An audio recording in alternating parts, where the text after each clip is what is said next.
Permítanme comenzar con una declaración que les golpeará con la fuerza de una verdad que han estado evadiendo toda su vida. Ustedes no son dueños de su propia existencia. No, no hablo de cadenas físicas ni de control gubernamental.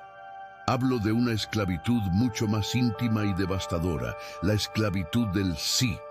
Cada vez que pronuncian esa monosílaba, están entregando una porción irrecuperable de su vida, de su tiempo, de su paz, a la agenda de otra persona. Están firmando un contrato de servidumbre voluntaria y el precio es su propia alma. Miren su calendario. ¿Cuántos compromisos que detestan están marcados en él? ¿Cuántas horas han dedicado a tareas que no les aportan nada, solo porque no pudieron articular la palabra más liberadora del lenguaje? ¿No? Su vida se ha convertido en un campo de batalla donde las demandas ajenas, los caprichos de terceros y las expectativas sociales campan a sus anchas. La agenda de los demás se ha convertido en su propia vida y ustedes son meros extras en el drama de la existencia ajena. Y lo más perverso de todo es la consecuencia emocional. Al intentar recuperar su soberanía, al intentar decir no, son castigados con el látigo de la culpa. Una culpa irracional, profunda, que les hace sentir que proteger su tiempo es un acto de egoísmo imperdonable.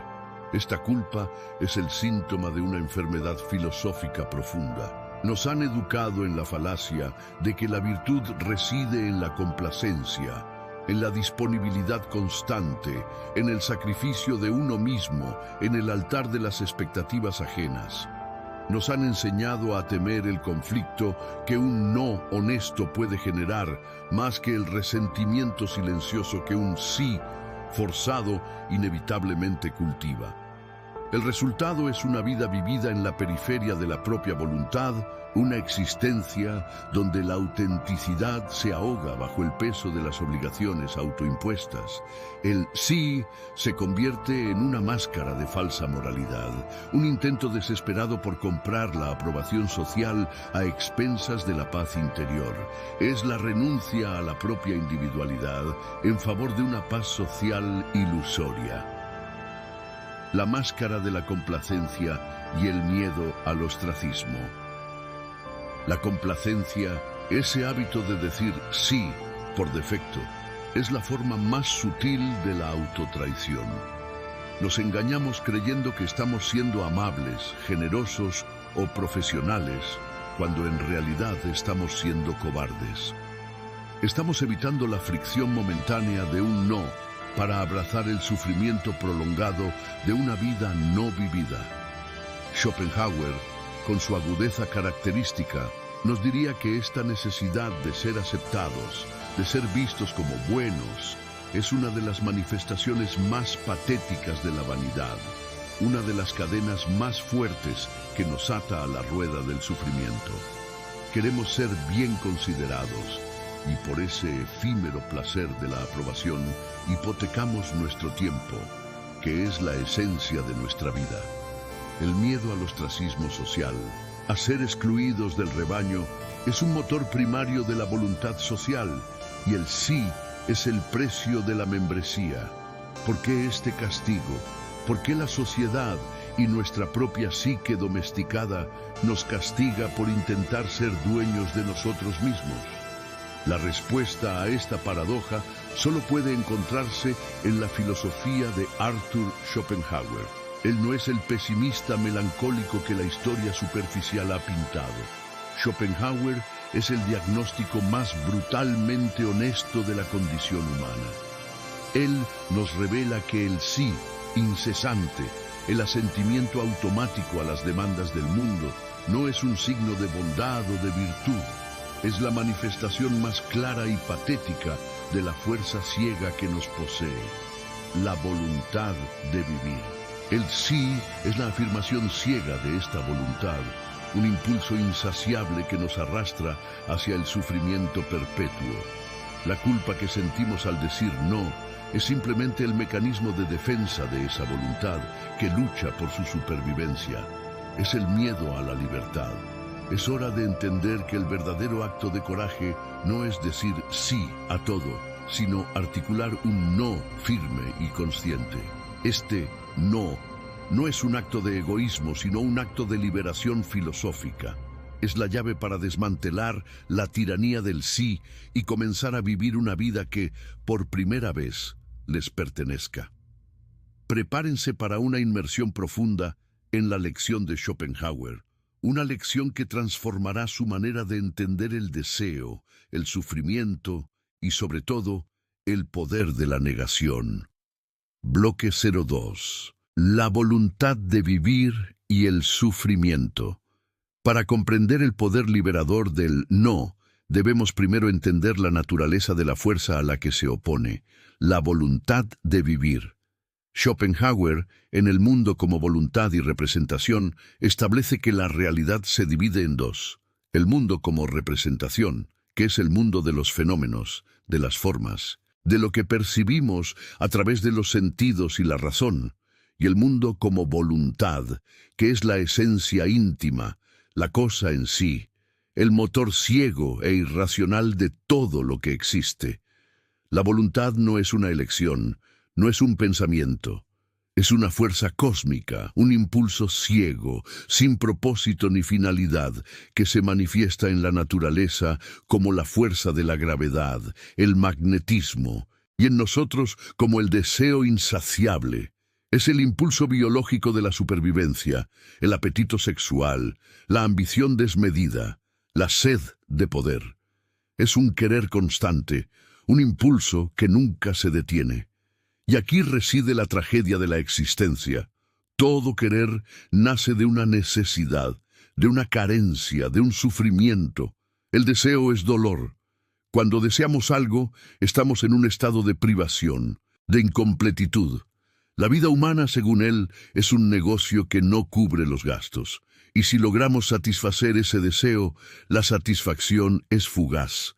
Es, en el mejor de los casos, un cese temporal del dolor, un breve respiro. Pero la voluntad, esa fuerza ciega, no puede detenerse. Inmediatamente un nuevo deseo, una nueva carencia, un nuevo sufrimiento, ocupa el lugar del anterior. La vida humana, vista desde esta perspectiva, es un péndulo que oscila incesantemente entre el dolor del deseo y el tedio de la satisfacción. El tedio, de hecho, es la prueba de que la voluntad ha dejado de desear por un momento, y ese vacío nos resulta insoportable, obligándonos a buscar un nuevo objeto de deseo. Profundización filosófica. La ilusión del optimismo y la causalidad. Schopenhauer se opone radicalmente al optimismo leibniziano, que sostiene que este es el mejor de los mundos posibles. Para Schopenhauer, el optimismo es una crueldad, una burla al sufrimiento inherente a la existencia. Si el mundo fuera racional y bueno, como postulan los optimistas, el sufrimiento sería una anomalía. Pero si el mundo es, en su esencia, voluntad ciega, el sufrimiento es la regla, no la excepción. El sí que la sociedad nos exige es un sí a este optimismo ilusorio, un sí a la fachada de que todo está bien y que debemos seguir queriendo y deseando. El no es, por lo tanto, un acto de realismo metafísico, un reconocimiento de la verdad brutal de la existencia. Además, la voluntad opera fuera del principio de razón suficiente, que rige el mundo como representación. Esto significa que la voluntad es, en última instancia, irracional. Cuando decimos sí a una demanda, a menudo buscamos una razón, una justificación lógica. Pero la verdadera fuerza detrás de ese sí es la voluntad ciega, que simplemente quiere afirmarse. El no es el intento de introducir la razón, la conciencia, en un reino dominado por la irracionalidad. Es el intelecto, la representación, intentando controlar a su amo, la voluntad. El velo de malla y la servidumbre. El sí nos mantiene bajo el velo de malla, la ilusión de que la felicidad es alcanzable a través de la satisfacción de los deseos. Al decir sí a las demandas externas, reforzamos la ilusión de que somos agentes libres que eligen su destino, cuando en realidad somos esclavos de la voluntad. La servidumbre del sí es la servidumbre a la ilusión. El no es el primer desgarro en ese velo, el primer atisbo de la verdad. Esta voluntad no se limita a nuestros impulsos individuales, se infiltra y se apodera de la esfera social. La voluntad social es la manifestación colectiva de este impulso ciego. Se traduce en la necesidad neurótica de aprobación, en el miedo paralizante al ostracismo, en la presión constante para ser útil, productivo o exitoso según los estándares de un mundo que, en sí mismo, es una manifestación de sufrimiento. El individuo que sucumbe a la tiranía del sí está de hecho afirmando no solo su propia voluntad de vivir, sino también la voluntad de vivir de la sociedad que lo rodea. Está participando activamente en la rueda de icción del deseo y el dolor. El sí social es el combustible de esta maquinaria. La metafísica del amor sexual. El sí biológico supremo para Schopenhauer, la manifestación más poderosa y engañosa de la voluntad es el amor sexual. Lo que el individuo percibe como una pasión personal, un deseo por un individuo específico, es en realidad el astuto ardid de la voluntad de vivir para perpetuarse. El individuo es un mero instrumento, un títere en manos de la especie. La atracción, el enamoramiento, el impulso de formar una pareja no son más que el sí biológico supremo, un asentimiento ciego a la necesidad de la especie de continuar su ciclo de sufrimiento. Cuando decimos sí a una relación por miedo a la soledad, por presión social o por el impulso ciego de la pasión, estamos diciendo sí a la voluntad en su forma más fundamental. El matrimonio, visto desde esta perspectiva, es a menudo el contrato más solemne de servidumbre a la voluntad. Es el sí que nos encadena no solo a otro individuo, sino al ciclo interminable de la procreación y el cuidado, que son las formas más intensas de la afirmación de la voluntad. El no, en este contexto, el ascetismo o la castidad voluntaria, es el acto de negación más radical, la rebelión más profunda contra la tiranía biológica. Si sienten que esta voluntad ciega y social ha dominado su vida, que les ha forzado a decir sí cuando su alma gritaba no, les invito a un pequeño acto de resistencia. Denle me gusta a este video y comenten su experiencia. Es un pequeño gesto, pero es un reconocimiento de que la conciencia ha comenzado a despertar y a resistir el impulso ciego. Es el primer paso para entender que la verdadera libertad no reside en hacer lo que queremos, sino en dejar de querer lo que nos hace sufrir. La negación de la voluntad comienza con la negación de sus manifestaciones más triviales y cotidianas. Bloque 03.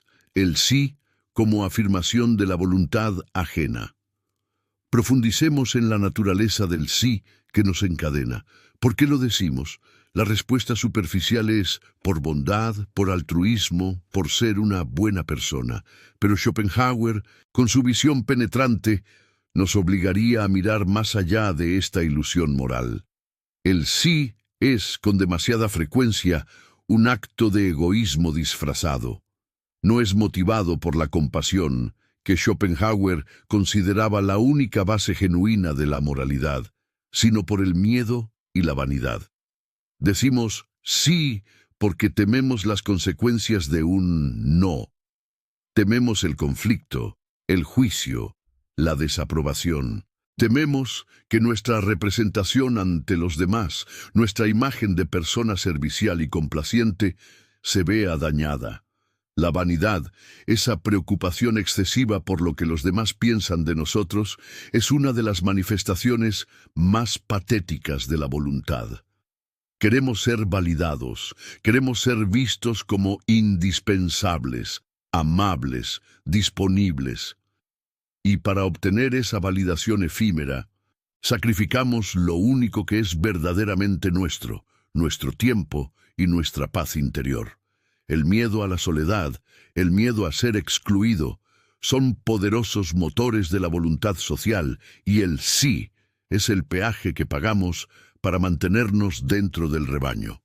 La vanidad y el orgullo, dos caras de la voluntad. Schopenhauer distingue entre vanidad y orgullo. El orgulloso es aquel que tiene una alta opinión de sí mismo y no necesita la validación externa. Su valor reside en sí mismo. El vanidoso, en cambio, es aquel que quiere tener una alta opinión de sí mismo, pero necesita que esa opinión sea confirmada constantemente por los demás. El vanidoso es un esclavo de la opinión ajena. El sí complaciente es el alimento del vanidoso. Al decir sí, el vanidoso busca el aplauso, el reconocimiento, la etiqueta de buena persona. Este sí es una transacción. Doy mi tiempo a cambio de tu aprobación. Es una afirmación de la voluntad en su forma más dependiente y patética.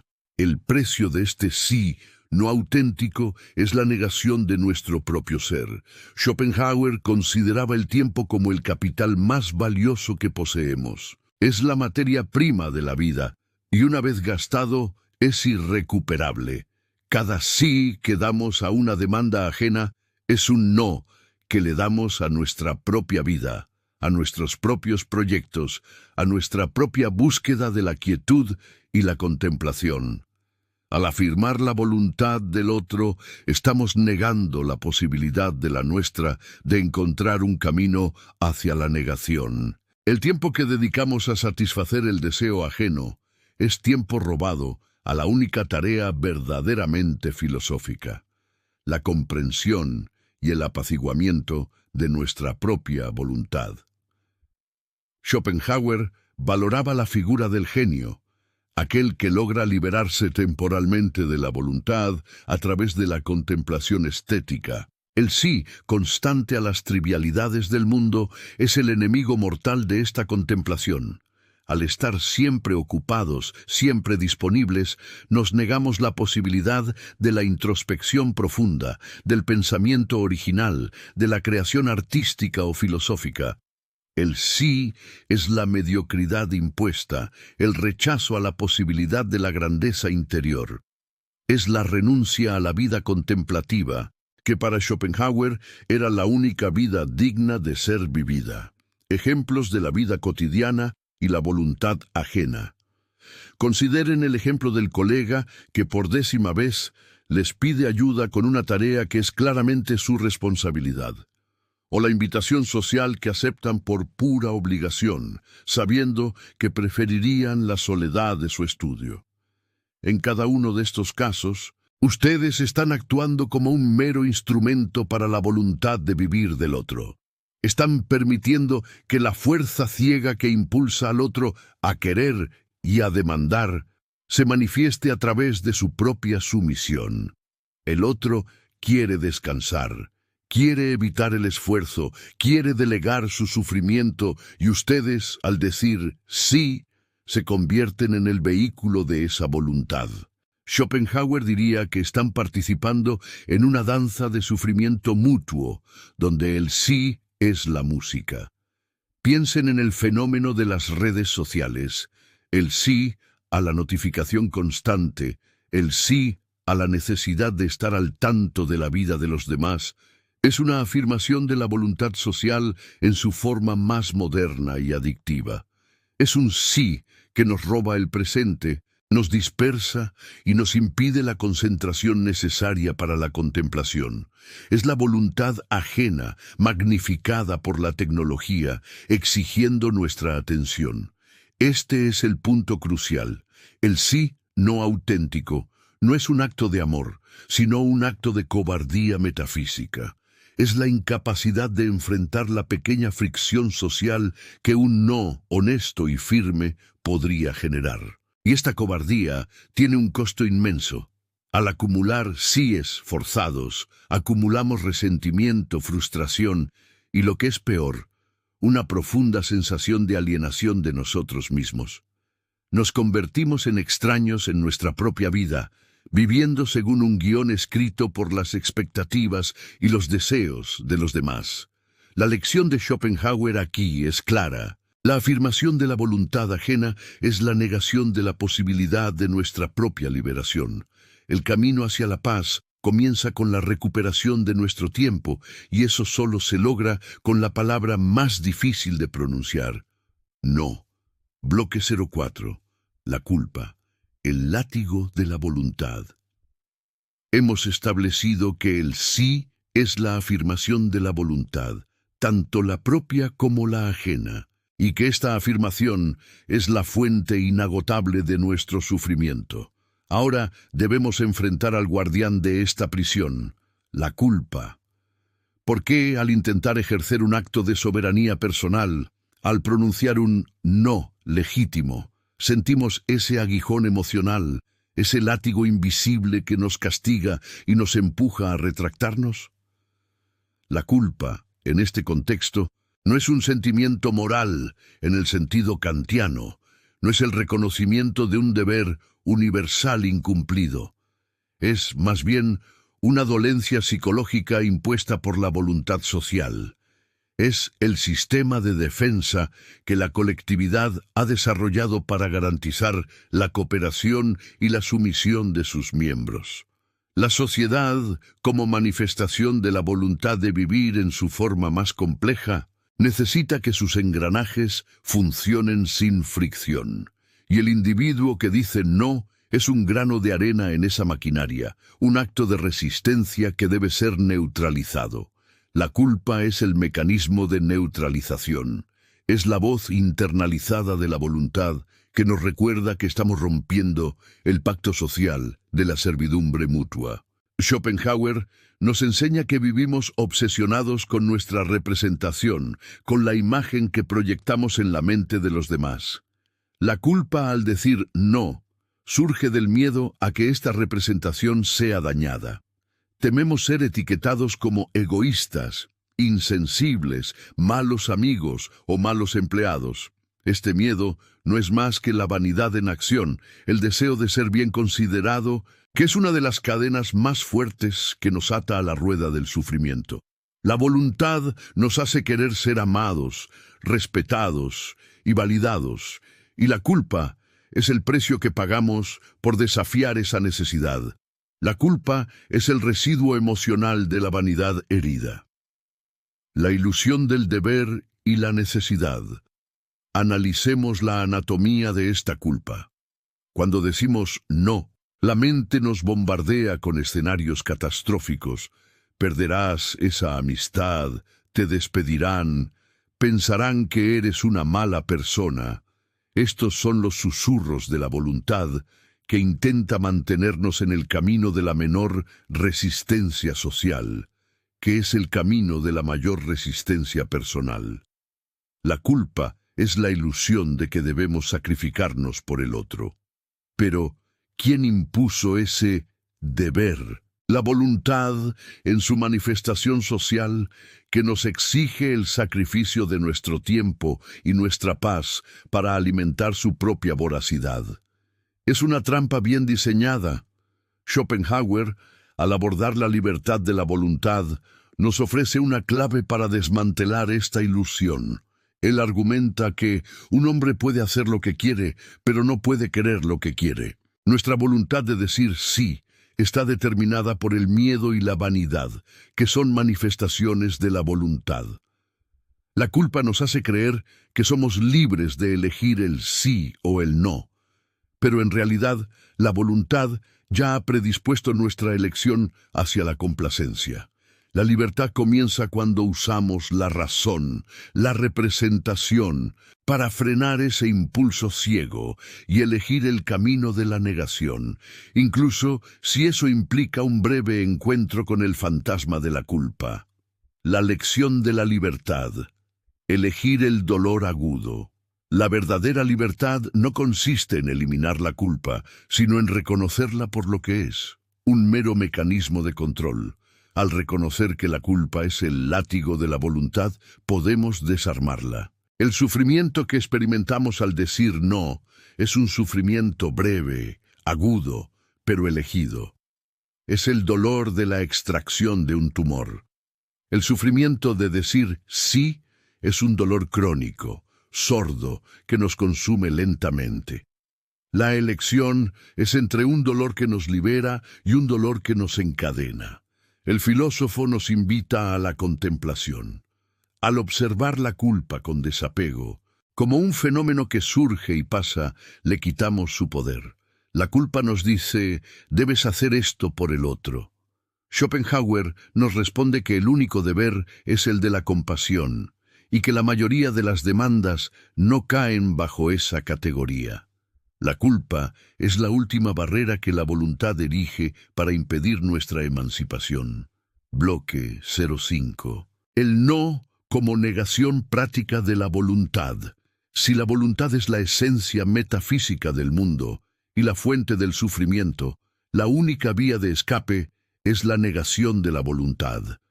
Schopenhauer identificó esta negación en la experiencia estética, en la compasión y de forma más radical en el ascetismo.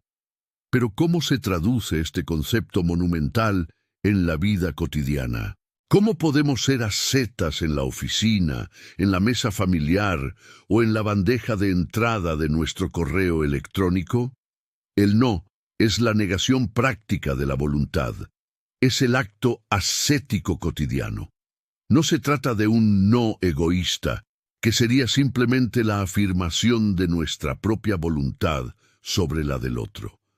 Un no egoísta diría: no haré esto porque quiero hacer otra cosa que me beneficia. Este es un simple conflicto de voluntades que no nos libera del sufrimiento. El no schopenhaueriano, el no ascético, es diferente. Es un no de quietud.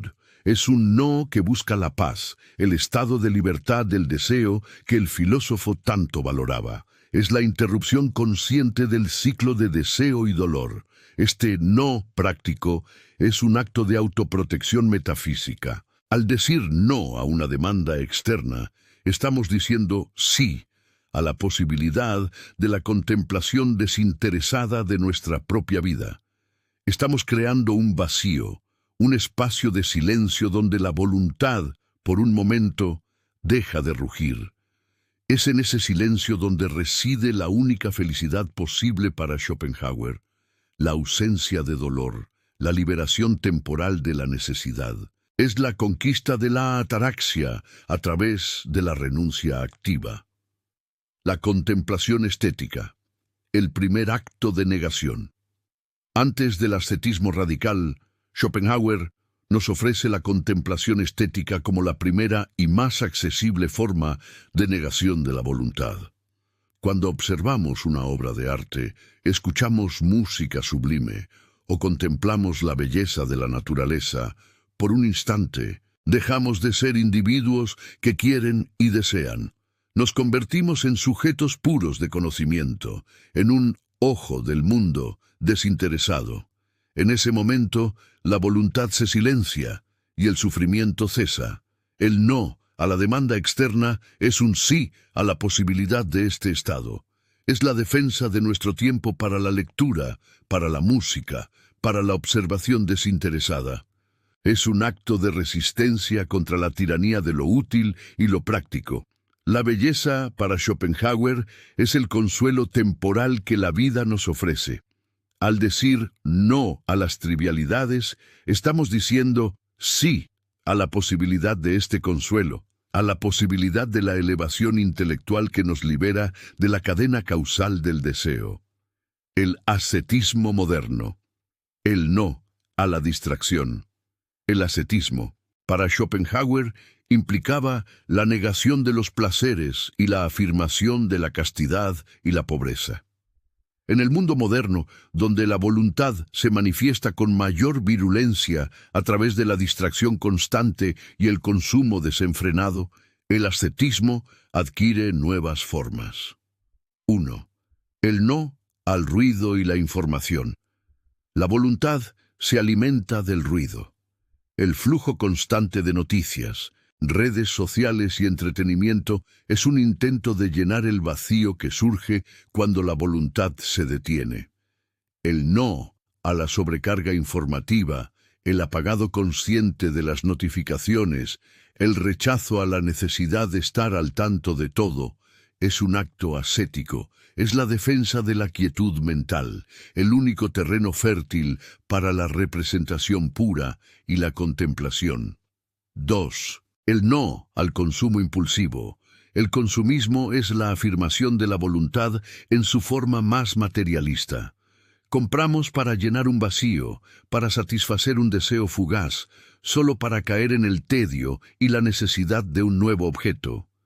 El no a la compra innecesaria, la práctica de la moderación voluntaria, es un acto de negación de la voluntad. Es un sí a la libertad económica y a la simplicidad, que son esenciales para la paz interior. Técnicas de negación práctica, la disciplina del filósofo.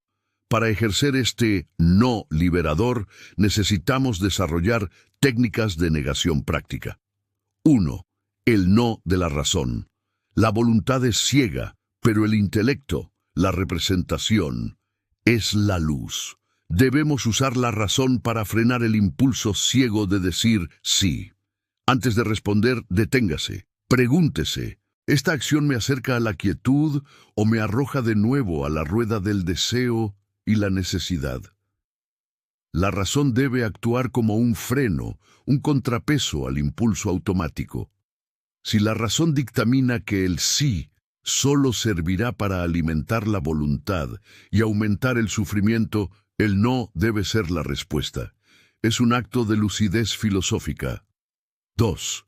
El no de la distancia. Schopenhauer aconsejaba la distancia de las fuentes de deseo. En la vida moderna, esto se traduce en la distancia de las fuentes de demanda. Si una persona o un entorno le exige constantemente, si le arrastra a la afirmación de la voluntad, el acto más sabio es el de la retirada estratégica. El no de la distancia es un no preventivo. Es evitar la situación donde el sí se vuelve inevitable. Es la sabiduría de saber que es más fácil evitar la tentación que resistirla. Esto se aplica a las redes sociales, a los compromisos excesivos y a las personas que consumen nuestra energía sin reciprocidad. 3. El no como afirmación de la propia esencia. Al negar la voluntad ajena, afirmamos la posibilidad de nuestra propia existencia como sujetos de conocimiento, no como meros objetos de la voluntad. El no es la defensa de nuestro espacio para la contemplación, para el arte, para la filosofía, que son las únicas actividades que Schopenhauer veía como liberadoras. El no práctico es, por lo tanto, un acto de disciplina filosófica. Es la aplicación de la metafísica de Schopenhauer a la microgestión de nuestra existencia. Cada no es un pequeño paso hacia el ascetismo, una pequeña victoria sobre la tiranía de la voluntad. Es el reconocimiento de que nuestra paz interior es un bien finito y no renovable, y que debe ser defendido con la misma ferocidad con la que un ermitaño defiende su cueva. La verdadera fuerza no reside en la capacidad de hacer todo lo que se nos pide, sino en la sabiduría de elegir no hacer lo que nos aleja de nuestra esencia. Bloque 06. Estrategias prácticas para decir no. Sin culpa, la teoría, por profunda que sea, es inútil sin la práctica. ¿Cómo implementamos este no ascético en el campo de batalla de la vida diaria? ¿Y cómo lidiamos con el residuo de culpa que inevitablemente intentará sabotearnos? La clave está en redefinir la moralidad a la luz de Schopenhauer, la ética de la compasión, el único sí moralmente válido. El único sí que Schopenhauer valoraba era el motivado por la compasión. La compasión es el acto de identificarse con el sufrimiento del otro, de reconocer que su dolor es, en esencia, el mismo que el nuestro. Es el único acto que representa una ruptura con el principio egoísta de la voluntad. El egoísmo, para Schopenhauer, es la afirmación de la voluntad individual, la ilusión de que el yo está separado del tú. La compasión es el reconocimiento metafísico de que el sufrimiento del otro es nuestro propio sufrimiento, ya que ambos somos manifestaciones de la misma voluntad. Por lo tanto, el único sí moralmente válido es aquel que alivia un sufrimiento genuino, no aquel que satisface un capricho o una conveniencia. La compasión es la única moralidad que no está al servicio de la voluntad. Esto nos lleva al test del no. Antes de pronunciar un sí o un no, debemos preguntarnos, ¿estoy haciendo esto por miedo, culpa o por compasión genuina? Si la respuesta es miedo o culpa, el sí es una afirmación de la voluntad y debe ser rechazado. El no es un acto de liberación. Si la respuesta es compasión genuina, el sí es un acto moral y debe ser aceptado. Este test es nuestro faro. Nos permite distinguir entre la tiranía social y la obligación ética. La mayoría de las demandas a las que nos enfrentamos caen en la primera categoría. Ahora abordemos la arte de la recusa elegante. Un no schopenhaueriano debe ser firme, breve y final.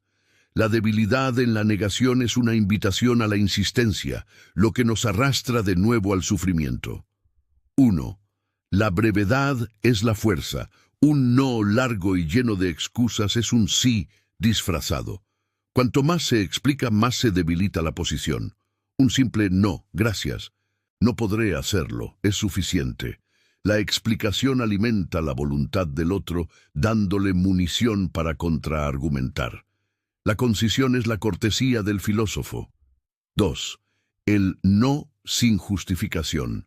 No estamos obligados a justificar nuestra soberanía. La justificación implica que nuestra decisión está sujeta a la aprobación del otro. El no es un acto de voluntad y como tal es innegociable. La única justificación es la defensa de nuestra paz interior. 3. El no al compromiso, sí a la persona. Podemos rechazar la demanda sin rechazar a la persona. Valoro nuestra amistad, pero no puedo asumir ese compromiso ahora. Esto satisface la necesidad social de reconocimiento mientras defiende nuestra paz interior. Es un no que honra la compasión sin sacrificar la quietud. La técnica del sándwich de no schopenhaueriano. Para suavizar la fricción social sin comprometer la negación, podemos emplear una estructura de comunicación que honre la representación sin alimentar la voluntad. Capa 1. Reconocimiento. Comience con una frase que reconozca la valía de la persona o la importancia de la solicitud. Aprecio mucho que hayas pensado en mí para este proyecto, o me siento honrado por la invitación. Esto desarma la vanidad del otro. Capa 2. El no. Firme. El no debe ser claro, sin ambigüedades y sin excusas que puedan ser refutadas. Sin embargo, mi agenda actual no me permite asumir ningún compromiso adicional en este momento. Pero he tomado la decisión de proteger mi tiempo para mis propios proyectos. Capa 3. Alternativa o cierre. Ofrezca una alternativa si es posible, o simplemente cierre la conversación reafirmando la relación. Puedo recomendarte a nombre que podría ayudarte, o espero que esto no afecte nuestra amistad. La alternativa debe ser un acto de compasión genuina, no una forma de decir sí por la puerta de atrás. La importancia de la postura y el lenguaje corporal. Un no schopenhaueriano no es solo verbal, es una manifestación de la soberanía interior. La postura debe ser firme, el contacto visual directo y el tono de voz tranquilo y bajo. La vacilación, el encogimiento de hombros, el tono de voz alto o apologético, son señales de que la voluntad está luchando por imponerse. La calma es la manifestación externa de la quietud interior. Ejemplos de aplicación práctica y profundización. En el trabajo. Schopenhauer veía la ambición como una de las manifestaciones más feroces de la voluntad. Decir no a la cultura del burnout, a la escalada interminable de responsabilidades sin sentido, es un acto de sabiduría. Es reconocer que la felicidad no reside en el ascenso, sino en la ausencia de la caída. Un no a una promoción que exige el sacrificio de la vida personal es un sí a la contemplación. En las finanzas, cada compra impulsiva es una afirmación de la voluntad, un intento fugaz de llenar un vacío que solo la negación puede calmar. El no al gasto frívolo es un sí a la libertad económica, que es la base de la libertad filosófica. La pobreza voluntaria, o al menos la moderación, es una forma de ascetismo práctico. En la familia y amigos, el amor verdadero, la compasión, no exige el sacrificio de la paz interior. El no aquí es un acto de honestidad que, a largo plazo, fortalece las relaciones basadas en el respeto mutuo. Es un no que establece límites saludables, defendiendo el espacio necesario para la propia salud mental. Ante la manipulación emocional. La manipulación emocional, a menudo disfrazada de afecto o necesidad, es una de las tácticas más insidiosas de la voluntad ajena. La frase, si me quisieras, harías esto por mí, es un claro ejemplo. El no schopenhaueriano a esta manipulación es un acto de lucidez. Es reconocer que el amor verdadero, la compasión, no condiciona el afecto al servicio. Es un no que protege la dignidad y la autonomía, negando la voluntad de control del otro. El poder de decir no sin culpa reside en la comprensión de que al hacerlo no estamos siendo egoístas, estamos siendo filosóficos. Estamos ejerciendo la única libertad que Schopenhauer nos concede, la libertad de negar la voluntad y con ello de reducir la suma total de sufrimiento en nuestra propia existencia. Bloque 07. Conclusión. La paz del no. Hemos recorrido el camino desde la tiranía del sí hasta la liberación del no. La lección de Schopenhauer no es una receta para la misantropía o el aislamiento, sino un manual de estrategia para la supervivencia espiritual en un mundo dominado por una fuerza ciega e insaciable. El resultado de dominar el no es la paz schopenhaueriana. No es la felicidad eufórica que el mundo nos vende, sino algo mucho más profundo y duradero, la ataraxia, la imperturbabilidad del alma. Es la quietud que se alcanza cuando el péndulo del deseo y la satisfacción se detiene, aunque sea por un momento. Es la sensación de que, por fin, hemos dejado de ser marionetas de la voluntad. Es la serenidad que solo se encuentra en la renuncia.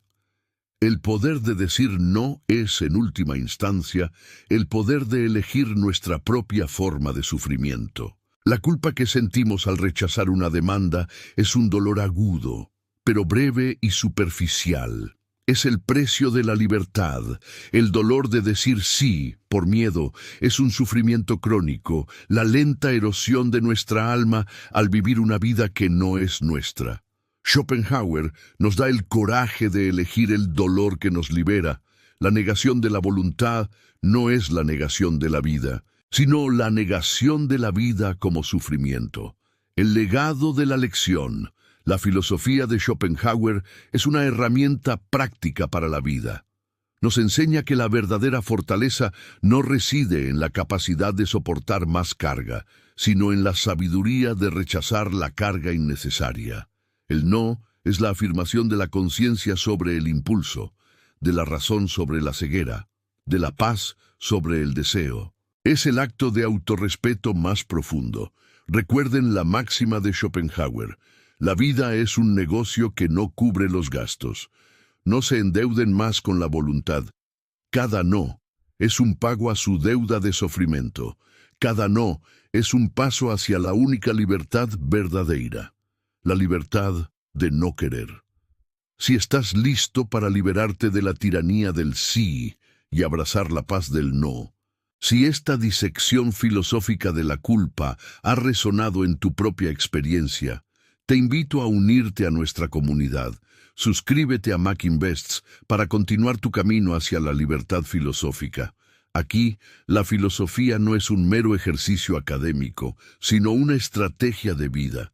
El no es tu arma más poderosa. Úsala con sabiduría.